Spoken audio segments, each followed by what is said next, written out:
Guys, how are you doing? My name is Winfred.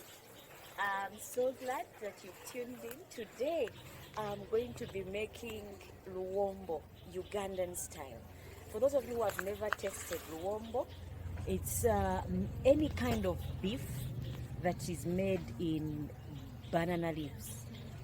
You can equate this to cooking using a slow cooker, but this is how it's always been done in Uganda, and this is how because these slow cookers have just come.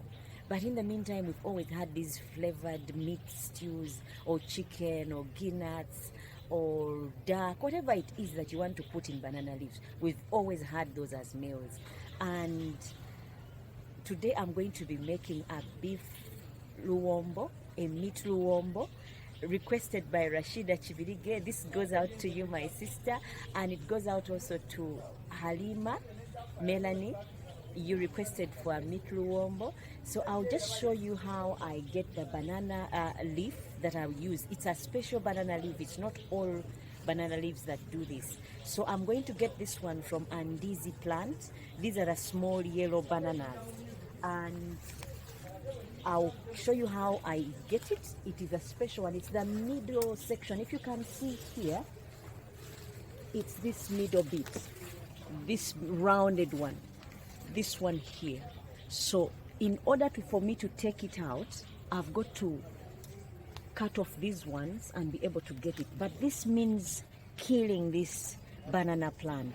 So that means instead of it staying standing, I will bring it down and then be able to get that banana leaf. That is why it's always very expensive to buy these banana leaves that specifically make Luwombo. So now I'm going to cut this down and then I'll use these banana leaves to cook. That is why when you're in Uganda and you go for Luwombo, it's normally expensive.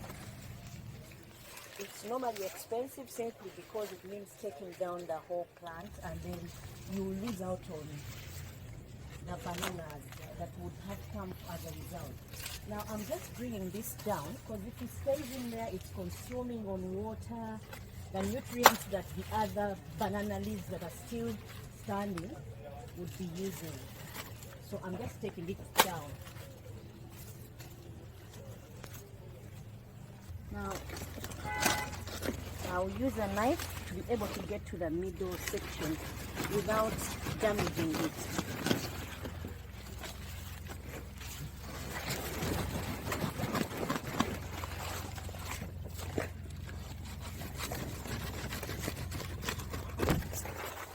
Now this meat bit, guys, is the one that makes Luwombo. So it's the one I'm going for. And I need to find ways of getting it minus damaging it. That is why if you ever go to the market, these banana leaves could go for maybe 500 shillings. I don't know the price, but I know it's high because I normally get mine straight from the garden if I need to use them. But because these guys have to destroy a whole plant just to get this one. Guys, this is soft. It's like the bud of banana leaves or the banana plant. And from here you'd be able to get sweet bananas, the small type that is really sweet. So if you take this out, the whole thing is dead. So I'm taking this out and I've spoiled these ones, but it will make me some nice meal that I'm looking for. So let us go and try and work with this. All that is so special to me. And then I'll use the other ones to cover on top when I'm cooking.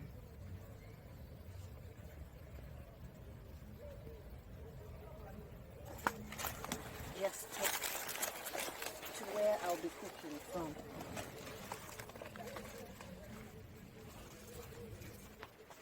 Can't find my pan. I'm going to be making Luwombo, like we said earlier. I've now prepared where I'm going to cook from, and this is the Luwombo we previously got from the garden. I've lit up my charcoal stove and I'm trying to roast it. This is how it is done, guys. You roast it to soften it even more so that it's easy to fold and be able to hold your stews. This kind of leaf is very rare, guys, and very expensive if you're going to buy. Why? Because if you're going to use this kind of leaf, it would mean you kill the whole banana plant.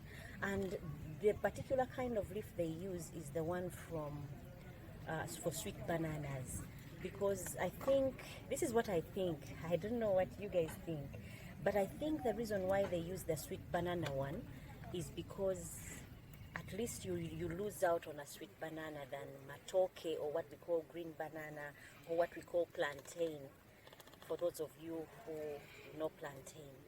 Now, because the green banana is used as food and this one is just a snack, the sweet bananas, so they would rather use this kind of leaf than using the plantain kind of banana or leaf, or the matoke kind of banana leaf.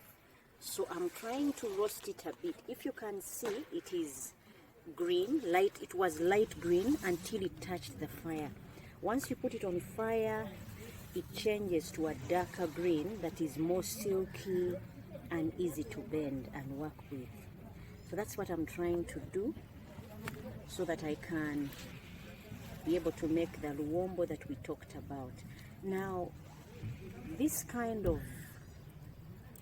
cooking has always worked in Uganda, and there are places where you'd go and strictly what they serve is luwombo. So when they talk about luwombo, this is it. The process is a bit long. That is why when you go to such places that do sell luwombo, it's expensive, because you see as we cook how much time is entailed in doing this. But if you're able to do it at home, that is very good, because then you can once in a while treat your house or yourself to these cuisines that are normally served when we go out. I don't normally do luwombos. I'm doing this for Rashida, my friend Rashida. This is just for you, because I promised to make luwombo. I asked you what you would want me to cook, and you said luwombo meat. So I'm doing luwombo meat today, and what I'm doing is trying to prepare my banana leaf, soften it so as to be able to use it to cook the luwombo. Now, for those of you who hear the word luwombo and have no clue as to what this is, luwombo is, for those of you who have slow cookers, it's more like that kind of meal. You know, it cooks throughout the night, and then you serve it in the morning when the aromas are overwhelming. Now, in Uganda, we used not to have slow cookers. So, as you can see, we've been ahead of time, because slow cookers have not been a thing for Uganda. But here we are now with slow cookers, but have been always doing these kinds of stews that come with aromas. And for those of you who have used banana leaves before, they carry an aroma that is something else. So just watch and see how I do it. I have to do luwombo on a charcoal stove, because you cannot do it on gas, or you cannot do it on electricity. The charcoal adds some aroma to it as well. Same applies to the banana leaves. So both of them put together, you come up with a meal that is worth the effort that you've put in. Now I'm just going to cut off these bits, because I'm going to use them later as well. Now here is our meat. I've already sliced it up, because it's normally hard to slice it up when it is hot. So I've put it on there when it is still, I've cut it up before it's ready, so that when it's done, I just put away and start off cooking. As you can see, my time is getting late. It was a bad weather today, it rained, so I couldn't start early, but I had promised Rashida and Melanie to make Luwombo. So here we are, guys. I'm delivering.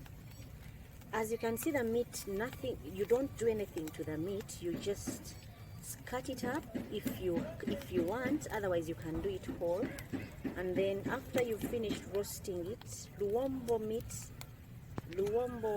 needs to be roasted first, or you can first, there's no any other shortcut to that, it has to be roasted, which is what I'm doing right now. And I'm going to be flipping over and over until all of it is done.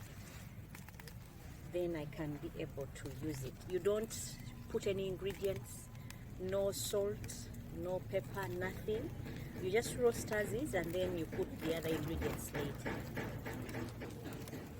Now I'm going to use my tongs to help me flip. But if you trust your hands to be strong enough, you go ahead and roast without them. I don't trust mine, so I'm using the tongs. This is just to make sure I flip and toss and turn my meat or beef evenly, regardless of the heat. Now, if you can see, I've put banana leaves at the bottom, because charcoal stoves, what they do is they have uncontrolled fire. So because of that, I'm lining my charcoal stove to reduce on heat, but also to arouse the aromas that come from the banana leaves. Many people use banana peels or green banana peels to roast. Those are the ones they use to line. But if you find when you don't have them, you can go ahead and use the banana leaves, because they use peels. Also the peels give off a good aroma. Now Luwombo is known for the aromas that come from all these roasts. For those of you who do barbecues, the aromas that come from barbecues are something else, depending on what you're using to do your roasts. Now I'm using banana leaves, and trust me guys, at the end of the day I expect to find my beef flavorful with the natural aromas from the banana leaves. And as you can see, because the heat is increasing, that is what happens to the charcoal stoves. The heat increases and it's uncontrollable. Unlike using gas or power, I'm using this charcoal stove, so all I'm doing is keeping on lining my heat so that it's easily controlled. And the smoke will smoke up my meat, give it that nice red color, and the aroma will be very good. Enjoy, because you requested this. Thank you so much for watching, guys. The returning subscribers, I'm grateful. And the new subscribers, and for those that are just watching for the first time, if you happen to drop by, please do not forget to subscribe. Remember, subscription is free, and you'll be able to get more of my videos as and when they drop in, and notification on any new developments. So when you see your meat has browned to a desired state, that is a good time. Guys, this meat is not ready, so you don't go ahead and eat. It would mean it has browned and the aromas have been engraved in your beef, and that means you can always wrap it up and start cooking, and your Luwombo will come out smelling really nice. But the meat is not ready, so this would need another about 4 hours of cooking, or 2 good hours of cooking, whereby you keep on adding charcoal on the fire so that it gets tender and nice. So even when you see it browned, please do not go ahead and start cutting and enjoying yourself. No, don't. You get worms that come from raw meat. Good. Now as you can see, guys, my meat is browned, but But like I say, just because it's brown, it doesn't mean it's ready. And Luwombo is not medium rare meat. It's really soft, tender meat that is flavorful. The aromas from the natural green banana leaves, or the aromas from the roasting using banana leaves, is what is entailed in all this. So now that my meat is ready, the advantage I have is that I already sliced it up. So I'll take this off. This is the advantage of using charcoal, because now I'm not yet ready, but I've got to rush and catch up with time so that I can start cooking. And yet wrapping up the meat, the beef Luwombo, takes time. You don't need to rush it, and you cannot reduce the heat. So I'm giving my banana leaf another run on the fire now that the heat is steady, and then after that I'm going to use it. This is to more tenderize my banana leaf so that it can bend easily minus tearing. Now for the ingredients that I'm going to use to make my Luwombo, it's time for me to cut them up and start cooking. Now I'm cutting up fast because my charcoal has not given me time. My ingredients, the fire, as you can see, is already set, but this is how we do it in Uganda, guys. If we are going to do Luwombo, this is how we do it. You just have to work faster or plan your meals better, and then you're able to beat the time and not lose out on your charcoal. Now I've cut up my onions, garlic and carrots. So now time for me to get them on the pan and pre-fry them. This is to soften them and arouse the aromas so that when they meet my chicken, my beef, it is just fun all together. Now time for me to fry these ones, and you see how they turn out.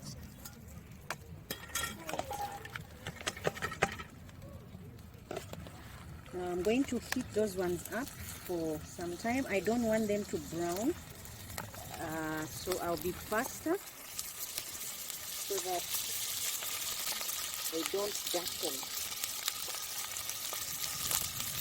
I'm going to be mixing them up so that they come out better. Now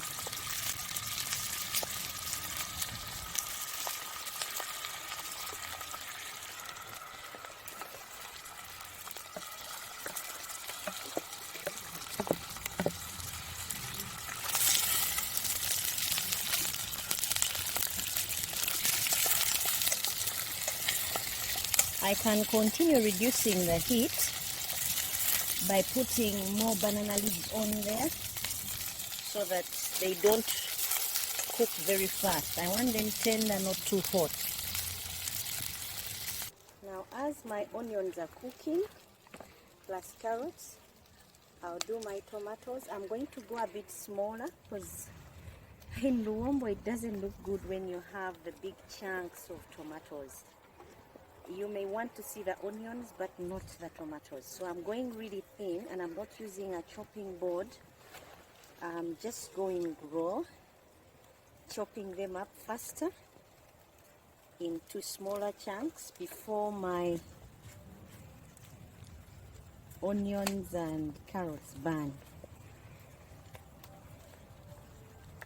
As you're seeing me here. And I'll put some bit of green pepper. Some people don't put green pepper because the secret to Luwombo is you don't use spices.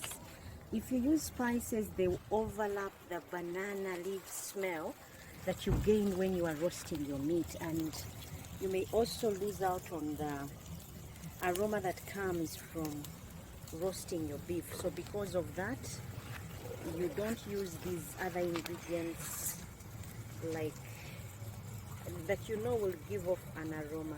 You don't. So time for me to check on this, see how they're doing. Now because I put banana leaves on there, it kept my onions and carrot mix from burning. Now I've put the tomatoes, I'll cover again and then cut up the green peppers. That way I'm buying myself time. I'll go a slightly smaller. I would like the green, but because it's going to cook for a long time, even the green pepper will not come out as green as it is because of the hours of cooking of Luwombo. So guys, if you're going to make Luwombo at home, it's best you make it when you're on special events. This is not a meal that we have in Uganda on a daily. We have Luwombo once in a while, like say on a Sunday evening, Christmas, Easter, if there is an event like someone is getting married, and this is normally cooked for the guests on the groom's side because it's an impressive meal. It's made out of love, it takes up a lot of time. It's not the kind of food that you eat on a daily. It's a delicacy. So even at home, because of the cook time, you don't make it on a daily. Other than that, you go ahead and make yours in the slow cooker that cooks at night. But I know even for you who use slow cookers, you don't cook stews on a daily in a slow cooker because of the time. Now time for me to check on these and see how they're doing.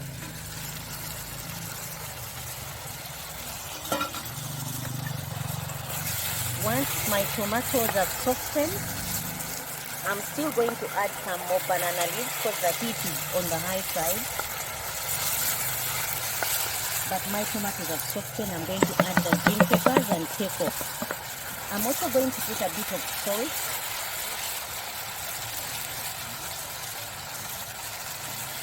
I'm going to put salt and some curry. Finished roasting. I've put my banana leaves in an X form. Time for me to put my Luwombo on the... I don't have a basket. I'm going to use this dish. So in case you're in places where there are no baskets, but yet you want to try out the Ugandan way of making Luwombo, go ahead. As you can see, I've used a pink dish, wide and a bit deep, so that it can give me the impression of a basket. And I'm going to put my meat in there first. As you can see, my meat has got bones. So what I'm going to do in order to avoid the bones from tearing my banana leaf, I'm going to put the bones up on top so that my meat can be secure, my leaf can be secured. Some of them are really sharp. I should have kept these away, but I'm going to use them. I'm not going to throw them away. I have some potatoes here that I peeled. Normally when we make Luwombo, it's a self-sufficient meal. So I will put some potatoes in there. And these, my dears, will be enough for us to eat and enjoy. We can have this with rice, or we can just have it the way it is. I'm going to put just a couple of potatoes because normally when it's made in Uganda, you put potatoes in there. I will try and squeeze in as many as I can. Careful not to overload my banana leaf. I'll also pour some of this. These are the things that we've been frying, the vegetables. But before I do that, I'll try and wrap and create like a hole in the middle, whereby when I put my sauce, it does not leak through. See what I've done? Now I'm going to pour the sauce. All these, I want them in there to cook my meat. Because this is a beef Luwombo. I've put all of them in there. I will add some more potatoes because I want it big. I would want to add, but I won't because it's too full now. I'm trying to cover the top and shield my leaf from the bones and the piercings, and also try and retain all the aromas in there. So you go wrapping slowly and gently Luwombo teaches you how to be gentle, because if you're not, then it will tear. See how I'm wrapping?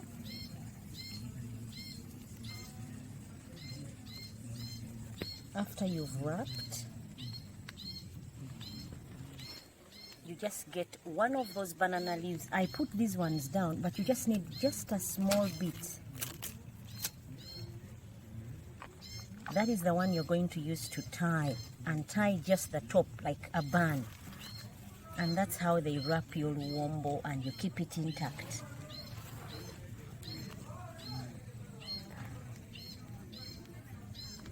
Remember, the whole roasting bit of the leaf makes it softer.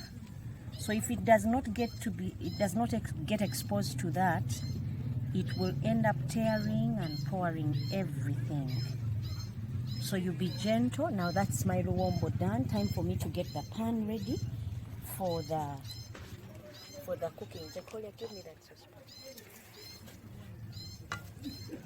Now I'll set this on the side. These came from the banana leaf. For those of you who have not watched my video on how to prepare banana leaves for the cooking of matoke or stews, you check out the video, you see what I did to the bottom of my pan. Now I'm lining it so that I can bring my Luwombo and sit it in there. There is no water added, so this should keep my Luwombo with the aromas, the flavors from all the ingredients put. I'll do the wrapping again because I don't want them to tear. I'll probably use a bigger banana leaf fiber so that my beef is secured. And when it comes to cooking, I don't get there and I have surprises waiting. See how I'm going about it, guys? Now, because I roasted it, it's able to do this. But if you don't roast it, it will not do this. And it is best if you cannot do this at home, if you're not where banana leaves are not, to go to the market and buy them because they sell them. Now I'm just going to wrap from here on and get it on the fire and start cooking. I'll check on it in about 3 hours, see if it is ready, depending on my charcoal. If you keep on adding on charcoal, it should be ready in 3 hours. Otherwise, it should take about 7 hours. Like the slow cooking is. For those of you who use slow cookers, they take about 6 or 7 hours of cook time. So this one is a Ugandan way of slow cooking, minus electricity and all that fancy stuff that you guys have. I'm putting more banana leaves on top to retain the steam. I need it in there to cook easily and quickly. That is why I'm using many banana leaves. And because again, I'm not short for them. I have lots of them. I can go ahead and spoil myself. But if you have very few, you can go ahead and use the few that you have and get another pan to cover.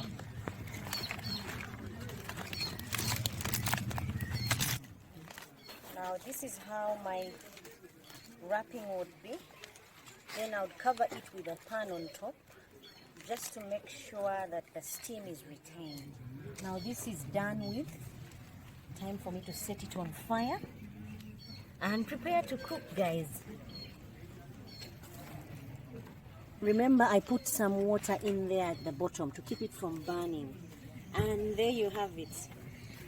My Luwombo is now going to cook, and I should check on it in about 3-4 hours if I continue adding on charcoal. Now guys, 4 hours later, I'm going to take out our Luwombo, and then you'll be able to see how it looks. But before I do anything, I need cold water or water in a bowl that I can touch in so I don't burn my hands. Now time for me to unwrap and reveal our Luwombo. This has been cooking all this while. Now I'm taking down everything and revealing the Luwombo. So if you're ever in Uganda and what they are going to serve you is Luwombo, this is how it's made.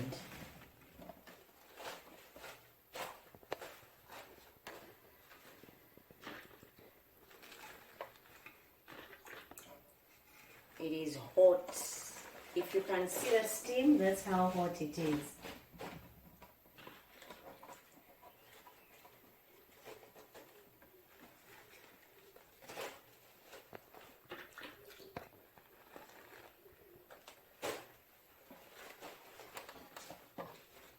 It's going to be worth all the waiting, all the effort. See how it looks?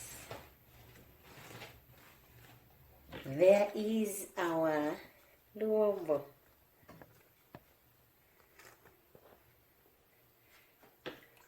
I want to take it out, but it's very hot. I'm afraid it may burn me, but I'll go easy and then take it out.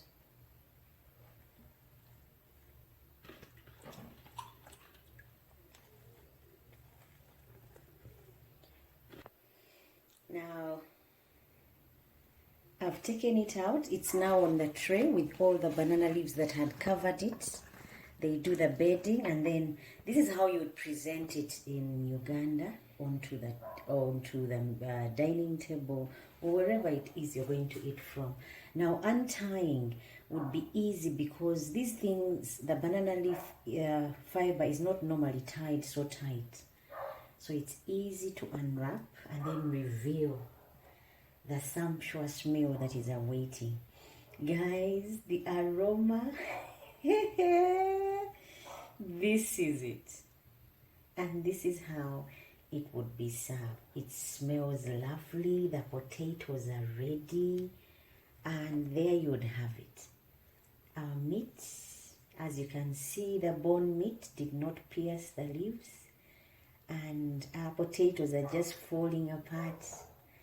The meat, it's something else. If only you were all here and you would be able to taste. The special thing about this food, this kind of meal, is you don't use any spices that are going to overlap your banana leaf aroma or the roasting aroma. It is all organic. Guys, it smells nice. And look at the oils that were able to drain themselves from the meat. And this is how the meat is.